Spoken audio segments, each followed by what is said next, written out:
How many people in the audience are millennials? Okay, pretty good. How many people in the audience have kids that are millennials? Okay, great. And how many people here in Barcelona acted like a millennial last night? Any hands? Okay. I see the execs in the front row all raising your hand, so you guys definitely work for a cool company.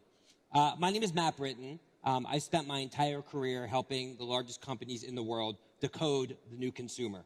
The timing of my career was very fortuitous because right when I graduated college, social media, digital era had just begun, and I've kind of lived through the ride, as I know many of you have. And obviously the last 10 to 15 years, the big push for major companies has been millennials. Millennials, millennials, millennials. Why? Well, the main reason why is that millennials were the first generation that grew up with the internet in the household. Think about that for a second.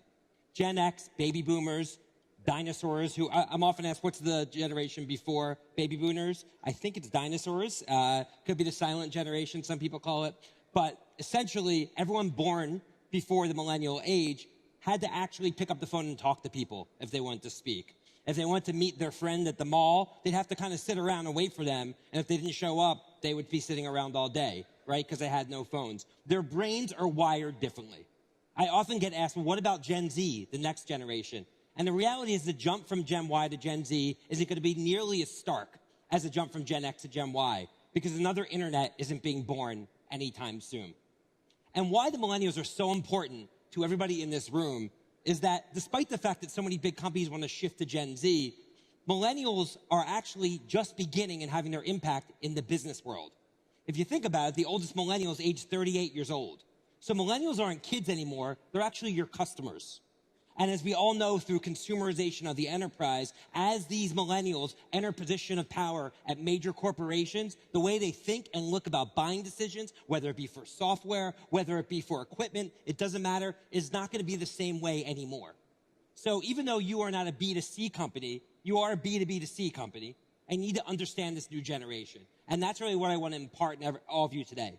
I talk very fast, if you haven't noticed already. I wish I could beatbox like that guy can. I have 90 slides to go through in about, looks like 30 minutes. So I'm going to go very fast. If anybody needs me to slow down, just go like this. My Twitter handle is on any page. If you have any questions, feel free to just tweet me, and I'll try to answer it right after the presentation. And I'm really so thankful to be here today. SAP has been a company I've long admired. I'm really excited to try to inspire all of you guys. I know it's at the end of the day. I promise I'll keep all of you guys awake.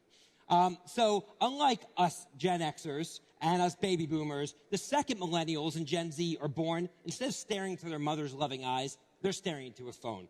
Because their parents obviously want to capture every single moment. And by the time kids are aged 3 and 4 years old, they understand how to operate iOS devices in many instances before they actually learn how to speak. And at ages 10, 11, and 12, they are meeting on homework assignments, using a variety of different devices in the cloud. Schools are adopting the cloud. Schools are adopting new technology, and the advancement of this generation and how quickly they're growing up and the access to information is unlike anything we've ever seen before. Which leads me to my first major legacy of the millennial generation that isn't changing anytime soon. Kids grow up incredibly quick. I know we said it forever, but right now it's the case more than ever before. But at the same time, the dichotomy is adults are getting old slowly. This is a huge festival called Burning Man. It happens in the desert in Southwest United States every single year. And about 70,000 people come to Burning Man. It's actually shaped like a clock. If you want to know where to meet anyone, since there's no cell service, you have to ask, are you at 2 o'clock or 3 o'clock? And that's how you know how to meet people. And this goes on for a week, and there's not a lot of electricity.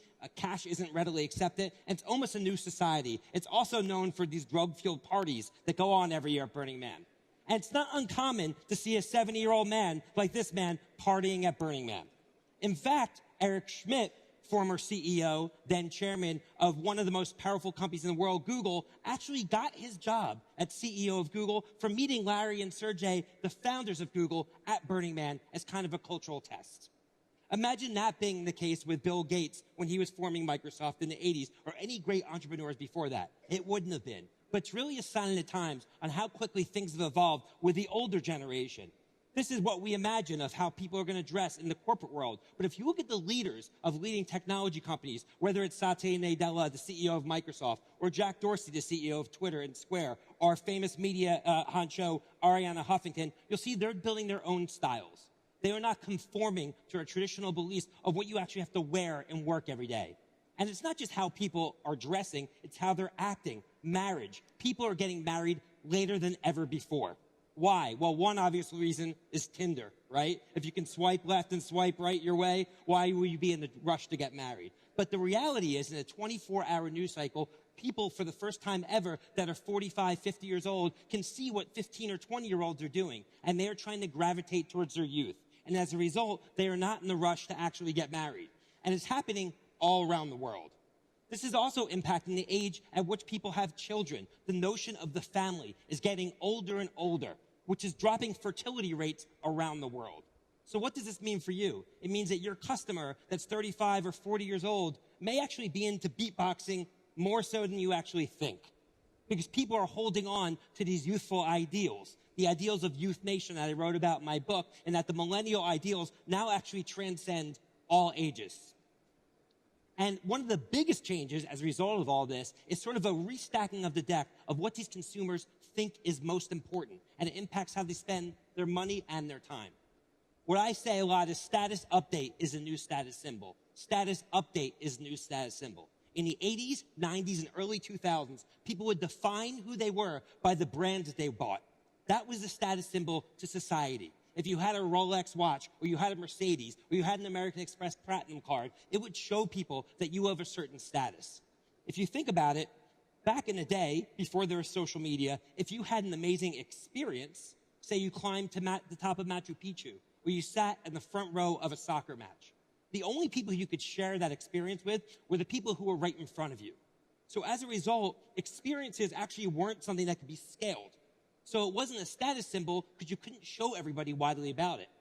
But now, with the growth of Instagram, experiences have taken the place of products as the number one way that people are actually showcasing who they are to society. That's why I love your new positioning around experiences. Because experiences really are at the core of how people are going to be spending their time and what they're actually focusing on. Which leads me to the second point of the millennial generation, something called DIFTY, which stands for Did It for the Instagram.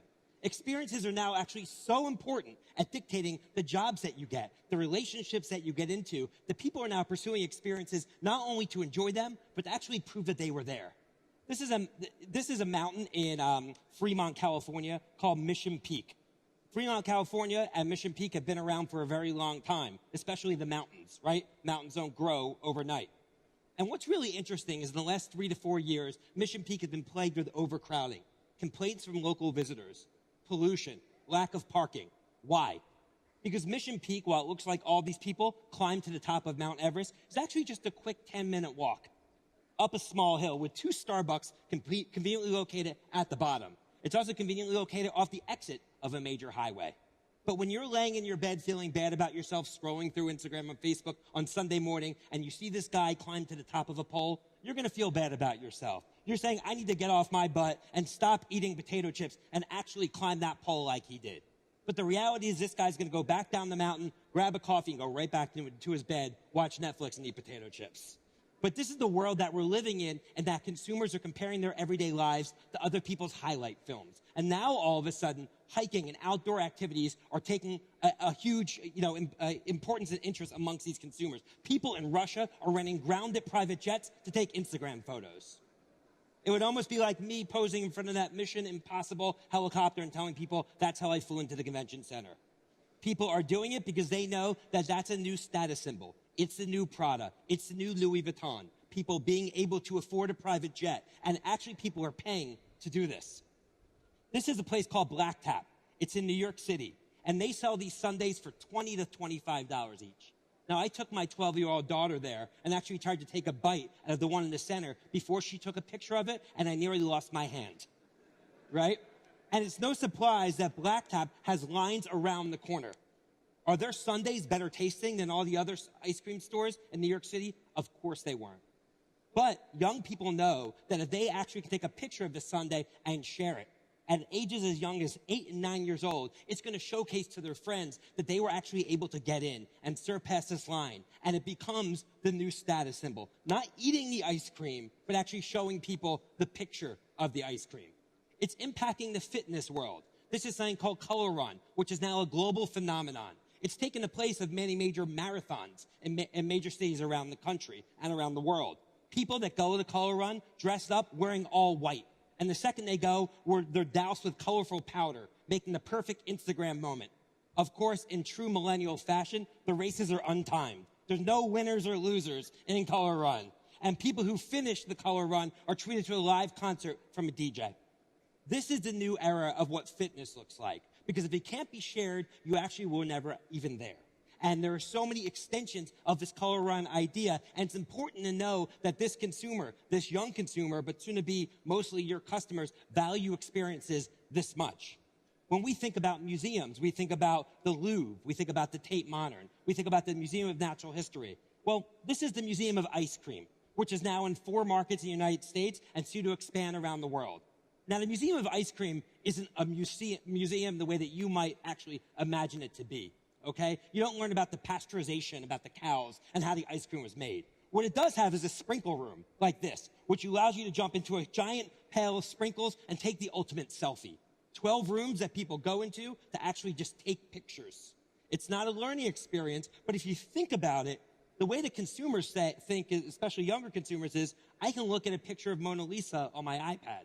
If I'm going to spend time and money, I need to have a shareable experience. And that's why concepts like the Museum of Ice Cream are now becoming a global phenomenon.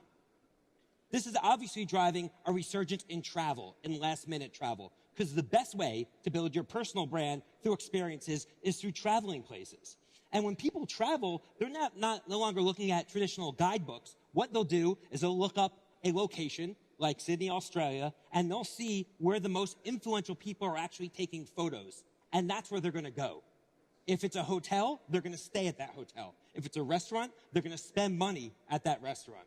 So why experiences are so important, I think, for SAP to actually embrace is if you can impart to your customers the power of experience, ultimately, it's going to drive their business. Because experiences drive personal brands, which is at the heart of what we all care about. Personal branding is why Lexus and Rolex exist. Because people know when they wear it, they feel better about themselves. And that's taking the place of experiences that people go to.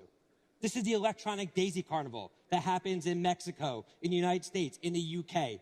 The one in Las Vegas every year draws almost 500,000 people to show up. More people that actually went to Woodstock, an event that defined a generation. If you talk to Coca-Cola, they'll tell you their fastest growing channel isn't a physical retailer, isn't even Amazon. It's these live events. People say technology brought younger people further apart. This is proof that it actually brought them closer together. Experiences also can meld from digital experiences. Esports is a phenomenon that everybody in this room needs to understand because in many markets it's actually taking the place of actual live sports. As crazy as it thinks, arenas 5 times the size of this are being packed for people to watch other people actually play video games, right? And this is not dying anytime soon. Mark my words, 5 years from now, everyone will know this as actual fact. So the notion that digital is having young people stare at their phones all day and not interact truly isn't true because people are using things like video games actually then create events where they're bringing individuals together. Another huge impact of this millennial ideal is something called the urbanization movement. The notion of a house with a 2-car garage and a white picket fence and 1.7 children as the path that young people want to go down. So they're married by age 30 and they have 3 kids by the age of 37, right? That's what we know as consumers. Well, that's obviously taken a U-turn. It's now cities that provide the lifestyle that this generation imagines for themselves. In many major developed cities around the world, schools are becoming better, crime is going down, and people are staying in cities longer and longer in life as they delay getting married and actually having children. Gentrification is happening as a result of this in major cities around the world. In neighborhoods that you usually wouldn't be able to walk in after dark 5-10 years ago are now actually being littered with multi-million-dollar townhouses. Consumers are not leaving, and the livable boundaries of cities are expanding further and further outward. Just look at New York City. You see the light blue is primarily the working class. It used to be when I was growing up, New York City, the people who live there were the inner city blue-collar workers. But you don't see many blue-collar workers in New York City anymore, do you? In fact, the working class is actually being pushed out to the suburbs as millennials actually stay in cities and really redefine the footprint of major cities around the world. This is obviously impacting major industries and the place that consumers traditionally spend the most amount of the discretionary expenditures, cars. The cost of owning a car, combined with the cost of gas, tolls, parking, insurance, just doesn't make sense for young people that live in cities when they can compare it to the ease and ubiquity of something like Uber. It's not even actually to use cars anymore. Many consumers are thinking, I don't even need to walk if I'm in a city anymore. And you see the expansion of these scooter companies like Limebike and Bird. Limebike actually just raised over $200 million from Uber, called the last mile for the consumer. I know you see them popping up all over here in Spain. Homes are the second places that are really suffering as a result of urbanization. Look at this drop during the social media era of people in the UK in terms of their home ownership of young people. They want to travel. They want to be mobile. They don't want to stay in one place. And as a result, buying cars and buying houses are no longer a priority when compared against experiences they can actually invest in. They are using tools like Airbnb that allow them to be mobile and not actually stay in one location. One of the main ways that you can keep millennial employees happy and retained at your company is giving them the possibility of mobility and allowing them to work from all around the world. They would much rather access Airbnb than actually be stuck in one location. And companies are following suit. This is Microsoft's sprawling headquarters in Redmond, Washington. Well, them, like so many other companies, are now moving to cities so they can attract younger millennial talent. And in doing so, they're actually contracting their full-time workforce and tapping into platforms like WeWork. How many people in this room have heard of WeWork? Okay, so WeWork is now worth $20 billion. And for those of you who don't know what it is, they take over and lease warehouses in well-lit, affluent urban areas and allow people to rent desks for as little as 200 euros a month. You have a culture and vibe that rivals Google, but you can actually become the CEO of you. And more young people actually look at this as their dream career, being a freelancer in a specialized skill set where they can offer their services to major companies. And companies like Google are following suit. Google actually announced late last year that they have more contractors than direct employees actually working at the company. They understand that if they contract their workforce, move closer to the cities, and tap into platforms like WeWork for contract employees based upon the changing needs of their business, they can run much more efficiently. And I see this free agent and freelancer movement only growing into 2019. Obviously, in an urbanization movement, young people are sacrificing the space and privacy for connectivity and community. And they're living in small and smaller apartments, as small as 300 square feet micro apartments in Tokyo that millennials are actually living in just so they can actually be close to the action, which is driving a whole new trend I call the servicification era, which is that in a world where young people don't have cars and they can't drive to the suburban mall and actually pack up their SUV with stuff, the ability to save them time is creating a whole new class of services, putting a lot of pressure on your customers. This is Glam Squad, something that's fast growing around the world. It allows women to hit a button and have a team of stylists come to your apartment and do your hair and makeup without actually even leaving the house, much like Uber. Wag just raised over $200 million from SoftBank and allows you to hit a button and have people come and actually walk your dog. This is TaskRabbit, where when you buy, I see IKEA right outside this convention center, a 110-piece IKEA desk that only comes with 106 pieces, and you can actually not put it together. Well, when you actually buy that IKEA desk, now you can use a tool like TaskRabbit to actually have people come over and build that desk for you. And it's no surprise that IKEA just bought TaskRabbit, so they can capture more first-party data and actually have an intravenous way into the consumer's household. So you're going to start to see more traditional companies go into a servicification era so they can capture that first-party data and go into consumers' homes. If I'm L'Oreal or Revlon or Maybelline, well, I'm going to buy a company like Glam Squad, and I'm going to push my products into consumers' homes and get first-party data that way in a world where Amazon is destroying everything. And moving further out, you see things like PepsiCo developing like SnackBot, that can actually go around college campuses with their snacks in the form of an AI-driven bot. It actually delivers snacks to people's dorm rooms. So this is kind of where we're headed, but we're obviously not there yet. This is obviously having a huge impact on what we know as shopping malls and retail around the country and around the world. Because young people understand that they don't need to actually get in a car anymore to buy things. Obviously, the biggest disruptor to retail, and I'm not giving anybody any surprises here, is Amazon. But what Amazon's going to be doing in 2019 and 2020 to actually capture more of the share of spend from their prime consumers is really fascinating. They just bought a company called Ring, which is a smart doorbell company. And when you push on the doorbell, you actually, if you own the home, the people's video of their face will actually pop up on your phone. With Amazon actually owning it, you as a consumer will now be able to automatically give Amazon delivery people rights to actually go into your home and drop the package off for you, even if you're actually not there, making the notion of e-commerce that much easier. If you live in actually a doorman building, they have something called Amazon Hub that goes in lobbies where you actually can push in a code and actually grab your Amazon stuff, almost like a larger version of a mailbox. And of course, we've all heard about Amazon Prime Air, which they've actually run patents for to have drones actually deliver stuff in the consumers' houses. So as you can imagine, major packaged goods companies are really starting to fret what's happening in this retail era. And on top of that, many consumers are questioning if they need to own stuff in certain categories at all.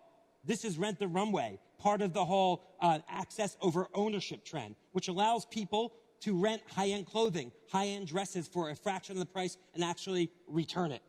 Think about the pressure this is going to put on so many apparel companies around the world that actually have built businesses on selling high-margin clothing. And now there's disruptors like Rent the Runway that allow consumers to actually rent clothing. So as I look at all these companies, many of which I'm sure are your customers, I really fear the future of so many CPG companies out there. How are they going to survive in a world where they can no longer rely on their brand? They can no longer rely on consumers going to big box retailers and picking their product off the shelf. Speaking of big box retailers, they are obviously struggling as well due to Amazon. And really the dichotomy that CPG companies face is the big box retailers are rolling out private label to actually compete with them right under their noses. If I'm a consumer, why am I going to spend an extra $1 on Ziploc bags if I can just buy store brand Ziploc bags? So the changing retail habits of consumers combined with private label is putting enormous pressure on CPGs. And the next big shoe to drop for CPGs is the notion of voice. How many in this room have an Amazon Alexa device? Okay, not nearly as many as I would have thought. If I have one homework assignment for everybody in this room, spend 30 to 40 euros on an Amazon Alexa Dot. Order it, probably via Amazon, get it to your house and check it out and see what it does. Because like Uber, anything that saves consumers time is going to get rapidly adopted by this millennial generation. And what Amazon's doing with the dissemination of their voice devices is going to put so much pressure, more pressure on CPG companies that have traditionally relied on brand. One of the main things they're doing is rolling out their own private label brand. This is called Amazon Basics. It started with iPhone wires. Now it's in batteries. It's going to shampoo and toilet paper. And if you try to order batteries over Amazon Alexa and you ask for a name brand like Duracell or Energizer, Amazon's going to tell you they don't have that. They only have Amazon Basics batteries. They're betting that the ease and ubiquity of ordering from a voice-based device is going to trump the power of a multi-billion-dollar brand. So what does that mean for the future of branding? What should they do? Some companies like Brandless are actually betting that consumers don't care about brands at all. They've just recently raised over $100 million by selling every product in their portfolio, which spans the gamut, for only $3, promising consumers the best products, the best ingredients, but no brand actually on it. So they have a brand based upon not being a brand at all. And other companies like Tesla are redefining what it means to be a retailer. Subscription services. I know that you guys are really going very heavy in subscription services, and I think obviously that makes a lot of sense. Companies like Nike are doing the same with the consumers. This is a platform called Easy Kicks, where parents can pay for their kids a subscription service every single month, and you measure your feet on your own, and as soon as you're done wearing the sneakers, it could be after a month, it could be after a year, you send them back, and Nike sends you a new pair of sneakers. So subscription models is one way that companies are getting around this change in retail.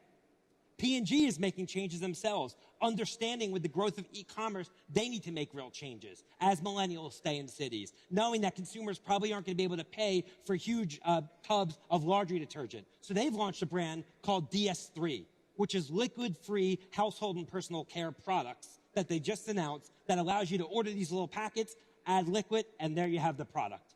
So that's how they're trying to innovate to actually get around all these changes that are happening.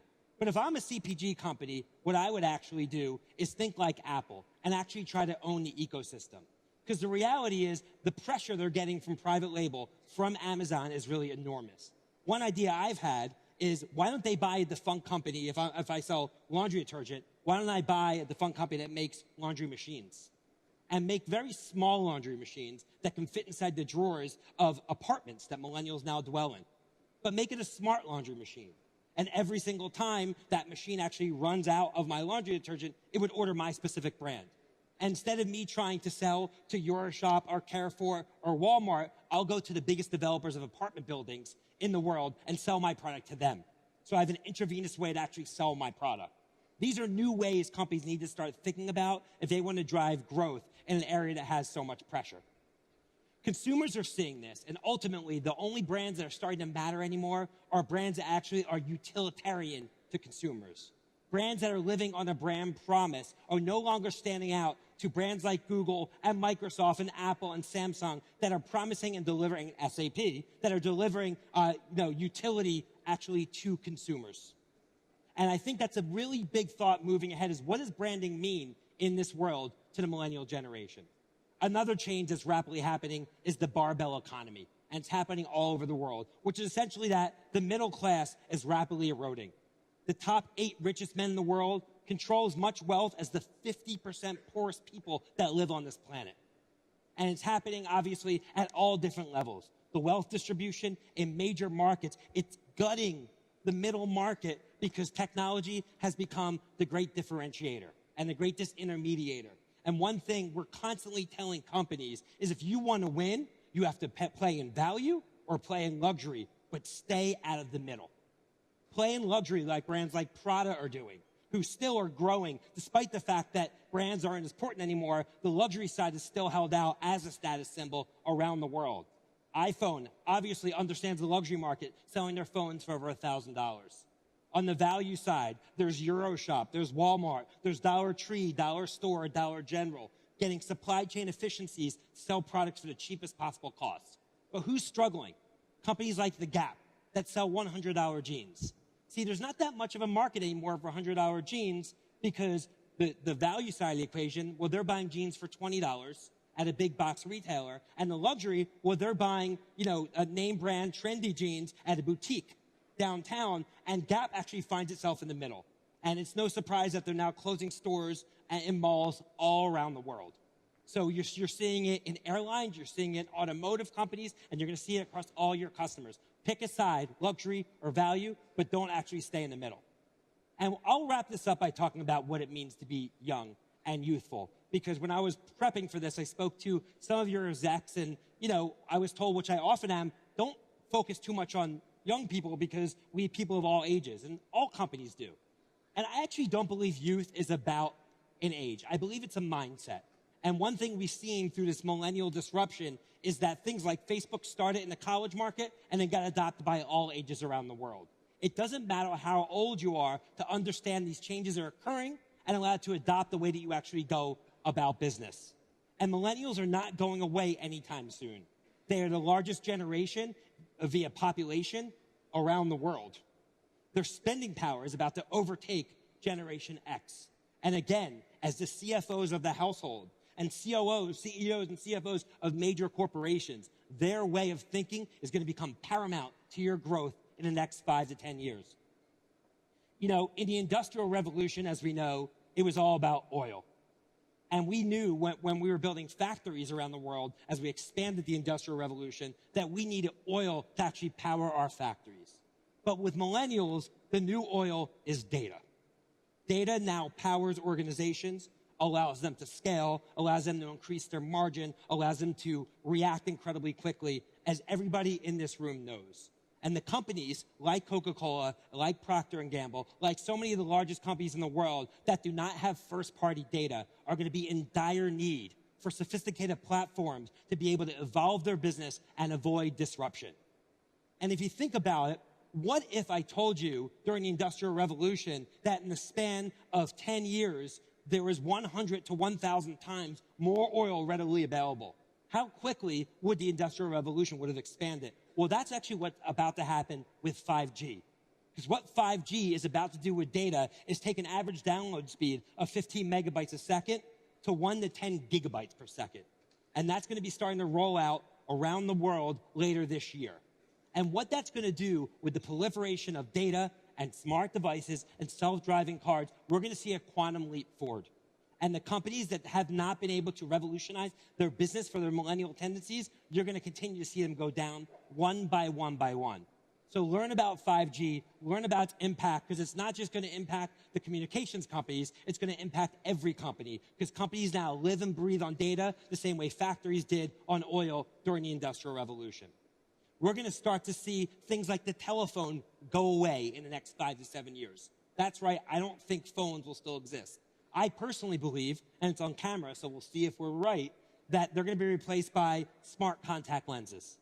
Actually, and especially with 5G, you put them on your eyes, and I'll be able to overlay and see all of your names in the room, or stare at an overpriced apartment and actually see how much it actually is with augmented reality. I think this is actually where we're going to be moving. Now, I may sound crazy to everybody in this room, but if I actually told you 10 years ago that I could speak to somebody in Uganda in high def for free by hitting a button, you'd think I was crazy too.